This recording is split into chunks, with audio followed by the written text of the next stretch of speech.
Today I'm talking about a book that's a bit different from the books I've reviewed so far. It is You Won't Know Her Name by Shanti Hershenson. And first of all, look at that beautiful cover. I didn't get this book for the cover, but it's just a nice thing about it. So this is a poetry novel as it's described. It's not exactly a poetry collection. It's more of a story told in a series of verses. The author of this book is actually pretty young, younger than me, and I first heard about her a few years ago on TikTok. And I thought it was fascinating that she had written and published multiple books at such a young age. I think I followed her at the time, but that was a little while ago, and I don't really use TikTok nowadays. But I recently thought about her again, and I had never actually really checked out any of her books, and I wanted to look at what she had and see if any of them interested me, and this one sounded interesting. You may already know that I love to talk about smaller self-published authors. The author is currently 16, but this book was published a few years ago, so she was even younger then. This book is about a girl who is only ever referred to as the girl, hence the title You Won't Know Her Name, and she is in middle school. She has just recently started going to a new public middle school after only ever having gone to private school. It's uncomfortable as she doesn't know anyone there, and it's an adjustment for her. She makes some friends, but some uncomfortable things happen to her there. There is one person, simply just referred to as the person, who she becomes friends with. But the person is rude and vulgar, and inappropriate, saying crude jokes and making the girl feel bad for liking the things she likes. But the girl, keep in mind she's only 11 at the start of the story, she just wants some friends to hang out with. She doesn't really understand if the person is really threatening her, or just playing around. And it eventually escalates to the point where stuff happens, and she's not sure how to feel about it. And she tries to navigate through her school life, while also trying to be safe, and get things figured out with this situation she's in with the person, where she doesn't feel safe. But the school isn't really doing anything to help, and she's understandably terrified, and having panic attacks and not really knowing how to handle the situation she's in, trying to avoid the person as much as she can, and just get through the day and through going to school, despite the horrible people and occurrences there.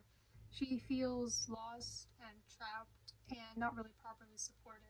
All the while, she's writing a poem to be performed in front of her peers at school, including the person, and the poem becomes about what she's currently going through.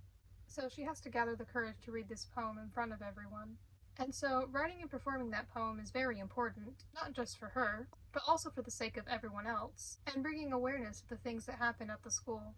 This is mainly a book about bullying and the horrible ways that people can treat each other, especially in middle school. And I am really glad that this book exists, because typically you're not going to see language or situations like these in a book about middle schoolers. And I don't think this book is exactly marketed towards kids that age. I don't really know who it's for. It could be for middle schoolers. It's just got more mature language than you would usually see in a book with middle school age characters. So I think it's good to have the awareness of that before reading it. But regardless of whether or not you'll see that kind of language and those kinds of situations in books, movies, whatever, these things happen. People in middle school or even elementary school can be vulgar, rude, inappropriate, violent. The things that happen in the story are not just fiction. They can and do happen. People do treat each other like this sometimes, and I think it's so good and important that this book exists to bring awareness to the things that are happening to a lot of kids that age. There are also the realistic real-life feelings of feeling anxious about it, and feeling like the people around you, in this case the school staff, aren't doing anything to solve it, which is something I hear about a lot with public middle schools, that the school often doesn't do anything about bullying situations, which is unfortunate. So I think that the things that happen in this book are very realistic, and I think a lot of people will be able to resonate with it. There are content warnings at the beginning of the book for the kinds of things this book talks about, and also warnings on the specific poems whenever those things are mentioned, so you'll know the specific parts of the book where those things happen. I think this book did a good job at describing and expressing feelings of anxiety and uncertainty at how to deal with certain people and situations, especially at a young age like that. I think this style of writing in verse was interesting for this kind of story. I think it helped enhance the emotions, the situations, and the overall anxiety and dread-filled atmosphere. I love that it's written by someone of that age, where the experiences and feelings are fresh in their mind. I still think that older authors can do a good job at writing from the perspective of someone younger and accurately describe how they're feeling, but it feels even more genuine here because it's straight out of the author's mind, not where they have to remember what it felt like decades ago or do a lot of research. I do feel that the book kind of just ended abruptly. I guess the length of it was decent. It didn't take me very long to read, but I guess I would have liked to see more of a proper resolution or conclusion to everything that happened.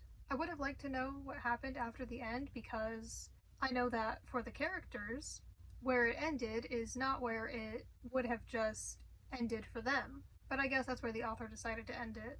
And the thing is, I talk about how this book contains these realistic situations, but in real life, it would not just end like that. And while I thought it was pretty good overall, I don't think I absolutely loved the book, but I am glad that I read it and I'm super glad that it exists. I think it certainly wasn't bad at all. It was good.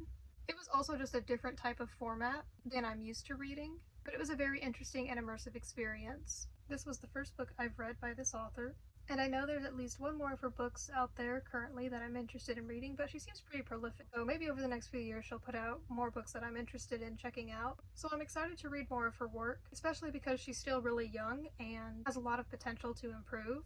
I think it's great that she has been so prolific so far in her writing career. I absolutely want her to keep writing and keep telling important stories about these real feelings and real situations. And it's not super common to see books about people of these ages written by someone who is that age or just fresh out of that age, and I think that's really interesting to see it written from them. Have you read any of Shanti Hershenson's books? And let me know if you have read any, if there are any specific ones you recommend.